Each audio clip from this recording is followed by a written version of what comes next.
எனக்கு கடவுள்னா அவர் தான். ஏன்னா அவர் இல்லைன்னா நான் அந்த இடத்துக்கு இல்லை.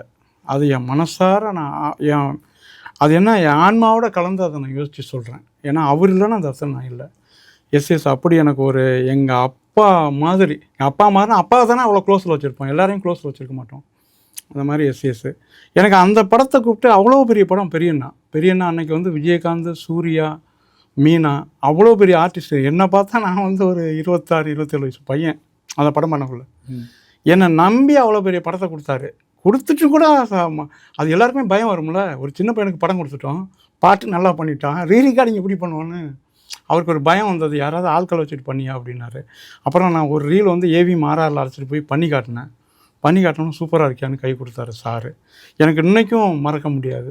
எஸ் வந்து விஜய் குடும்பத்தையே மறக்க முடியாது. ஏன்னா விஜய் எனக்கு 3 சாங் அந்த படத்தில் பாடி கொடுத்துருக்காரு. அதே போல் வந்து சோபாமாவும் என் மியூசிக்கில் பாடியிருக்காங்க.